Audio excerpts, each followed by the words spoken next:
अस्सलामुअलैकुम। बोल न्यूज़ के साथ मैं हूँ अफशीन कुरैशी और मैं हूं गौहर इशरात। हेडलाइंस आपने जानिए, बुलेटिन का आगाज करें। सबसे पहले आपको बताएं, फैसल करीम कुंडी के रिश्तेदारी भाड़ में गई। मैं किसी चोर को अपना रिश्तेदार नहीं मानता।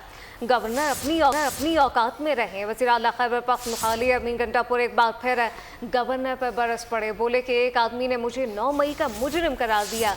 वो खुद ही गवाह और खुद ही वकील और खुद ही जज बना बैठा है। गवर्नर ने मेरे खिलाफ बातें बंद न की तो इसकी गाड़ी, पेट्रोल और खाना बंद कर दूंगा। वफाक को आखिरी वार्निंग दे रहा हूँ। खैबर पख्तूनख्वा हुकूमत सूबे के हुकूक से हरगिज पीछे नहीं हटेगी। वफाक ने मुतासिबाना रवैया जारी रखा तो दमादम मस्त कलंदर होगा। मैं इनको वार्निंग दे रहा हूँ। मैं इस शख्स को समझता नहीं हूँ, इस गवर्नर को इसकी अहलियत है कि मैं इसका नाम लूं। इतने दिनों से मैं बर्दाश्त कर रहा हूँ। बार बार आता है, फिर कभी एक बात, कभी दूसरी बात। अपनी औकात में रहो भाई। तेरा काम क्या है? तू बार बार वजीर आला कर रहा है। तेरी हैसियत क्या है? अभी तुझे हाउस से निकाल के बाहर रोड पे फेंक दूंगा। ये तेरी हैसियत है? इस तरह तू बड़ी बड़ी बातें कर रहा था, अब तू घुस के दिखा के भी हाउस में। मैं इज्जत के लिए, एक सिस्टम के लिए बर्दाश्त कर रहा हूँ। रोजाना बैठ के तू गवर्नर आदमी अपने गवर्नर हाउस में रह, वरना गाड़ियां भी बंद कर दूंगा, पेट्रोल भी बंद कर दूंगा, तेरा खाना पीना भी बंद कर दूंगा। बैठा होगा रोड के ऊपर, शर्म नहीं आती इनको? पीटीआई के वज़ीर आला गवर्नर को धमकियां देना बंद कर लिया। अली अमीन इस वक्त कहा गया कि गुंडे ना बने। सीनियर वज़ीर सिंध शर्जील नाम मेमन का अली अमीन गंडापुर की गुफ्तगू पर रद्द-ए-अमल सामने आ गया है। अपने बयान में शर्जील नाम मेमन का कहना था कि गंडापुर को केपी का नहीं, सिर्फ पीटीआई का वज़ीर आला होना चाहिए। लगता ऐसा ही है। गंडापुर को शायद गुंडा बनना ज़्यादा पसंद है। वज़ीर आला बन गए हैं। गवर्नर को धमकी महज एक फ़र्द की तौहीन नहीं बल्कि हमारे आईनी निज़ाम पर हमला है। फैसल करीम कुंडी अहम आईनी ओहदे पर फाइज हैं। फैसल करीम कुंडी की धमकी नाकाबिले कबूल और दहशतगर्दी के जुमरे में आती है।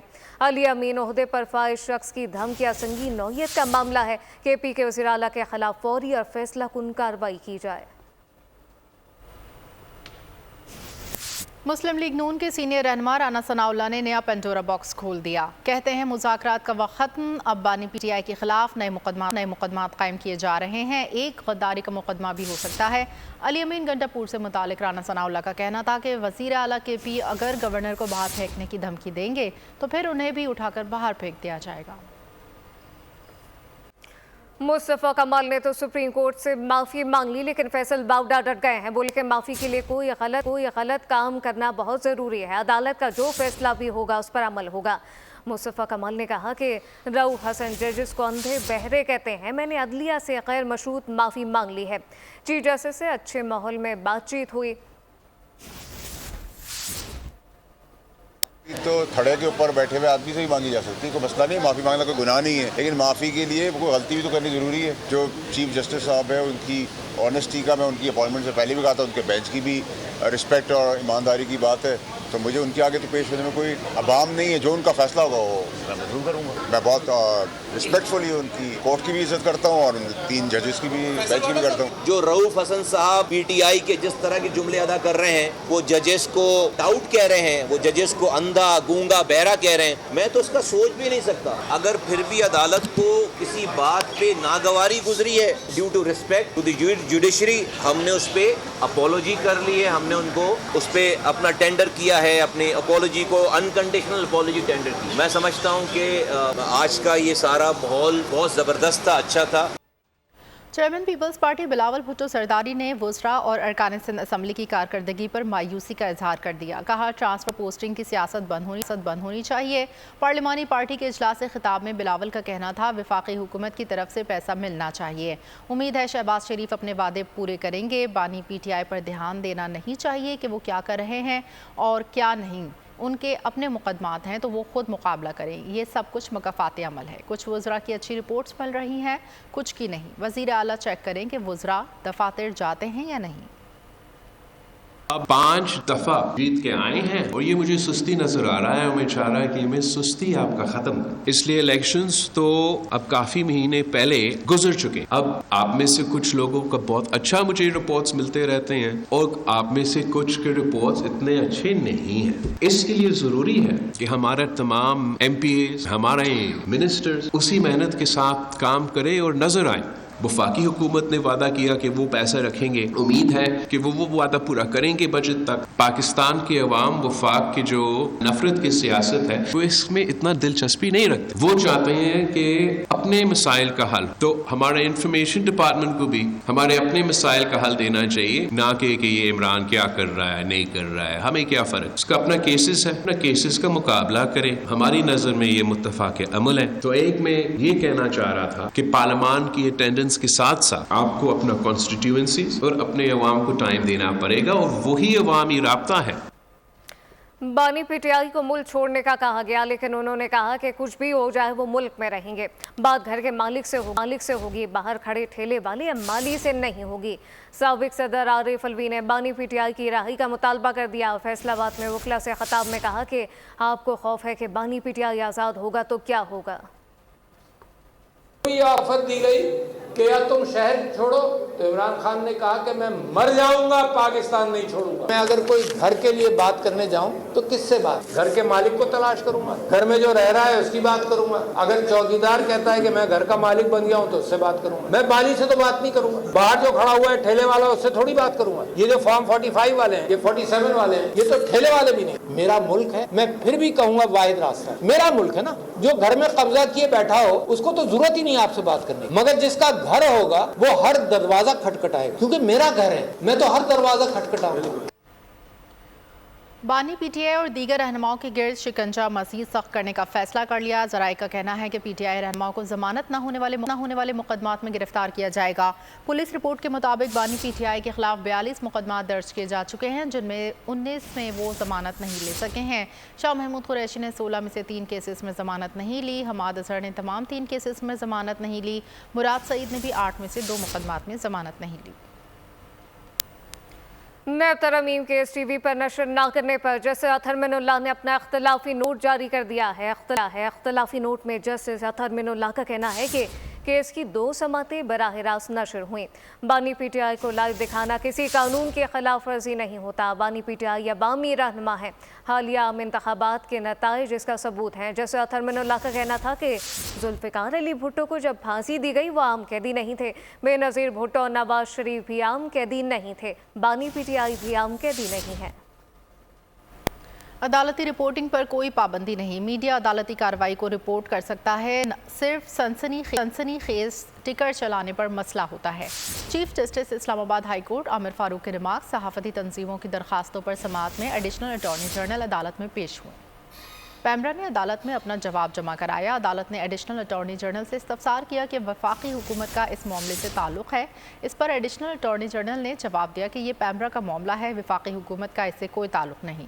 अदालत ने आइंदा समाअत पर हतमी दलाइल तलब करते हुए केस की मज़ीद समाअत 11 जून तक मुलतवी कर दी।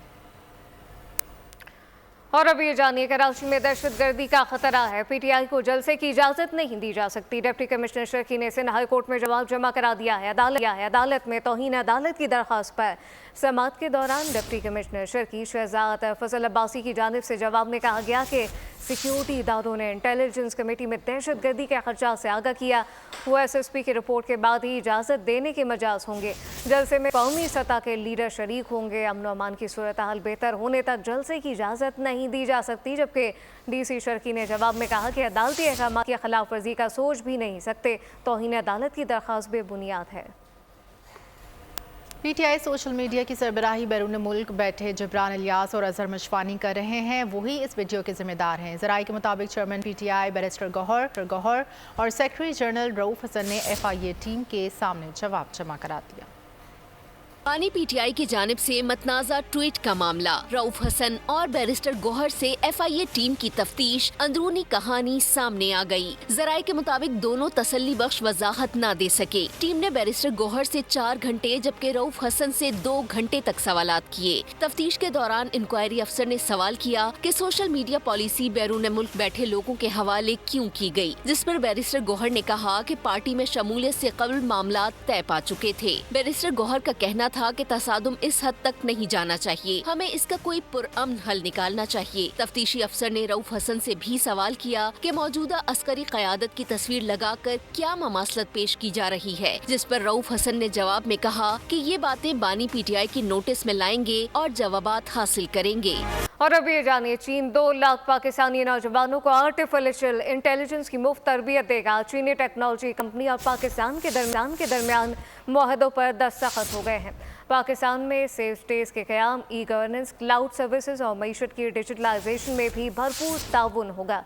वज़ीर आज़म शहबाज शरीफ ने काबीना अरकान के साथ चीन के शहर शेजिन में हुआवे हेडक्वार्टर का दौरा किया, जहां वज़ीर आज़म का रिवायती मौसीकी से इस्तकबाल किया गया, जबकि हुआवे हेडक्वार्टर को पाकिस्तानी ट्रक आर्ट से मुज़य्यन किया गया। पाकिस्तान के दौरे और सरमायाकारी की दावत दे दी। हमें माजी को पीछे छोड़ते हुए आगे बढ़ना चाहिए। अगर हम माजी में रहेंगे तो आगे नहीं बढ़ सकेंगे। वज़ीर आज़म शहबाज शरीफ का पाक चीन बिजनेस फोरम से खिताब। कहा कि दुनिया को चीन की तरक्की से सीखना चाहिए। पाकिस्तान ताजर चीनी मॉडल अपनाएं। वज़ीर आज़म शेंजन में 1 स्टॉप सर्विसेज सेंटर, म्यूजियम और हुआवे हेडक्वार्टर्स भी गए। चीनी हुकाम से ब्रीफिंग ली। शहबाज शरीफ की चीनी टेक कंपनी के चेयरमैन से मुलाकात। कंपनी का मोबाइल फ़ोन्स, इलेक्ट्रिक बाइक्स और जदीद ज़राअत में सरमायाकारी में दिलचस्पी का इजहार। वज़ीर आज़म शहबाज शरीफ का दौरा चीन। शेंजन में बिजनेस फोरम से खिताब। बोले, माजी को पीछे छोड़कर आगे बढ़ना होगा। आज पाकिस्तानी मईशत का चीन के साथ कोई मुकाबला नहीं। पाकिस्तान बदउनवानी पर काबू पाने के लिए मौसर इकदामात कर रहा है। पाकिस्तान में कारोबार में आसानी पैदा करने के लिए बिजनेस काउंसिल कायम की। If you compare the figures of 50s and 60s, in many ways our economic indicators were comparatively better than China, and today there is no comparison. वज़ीर आज़म शहबाज शरीफ ने पाकिस्तानी ताजिरों को चीनी मॉडल अपनाने का भी मशवरा दिया। कहा, पाकिस्तानी कंपनियों समेत दुनिया को चीन की तरक्की से सीखना चाहिए। Find out ways and means how to move Chinese textile industry to Pakistan and touch joint collaboration, joint investments, how to move in leather industry, progress in steel and engineering. वज़ीर आज़म शेंजन में 1 stop services centre, museum और Huawei headquarters भी पहुंचे। चीनी हुकाम से briefing ली। शहबाज शरीफ ने चीनी टेक कंपनी के चेयरमैन से भी मुलाकात की। कंपनी ने मोबाइल फोन्स, इलेक्ट्रिक बाइक्स और जदीद ज़राअत में सरमायाकारी में दिलचस्पी का इजहार किया। पाकिस्तान में 84 इदारों की निजकारी ज़ेर गौर है। SIFC सरमायाकारों की हौसला अफजाई के लिए इक़दाम कर रही है।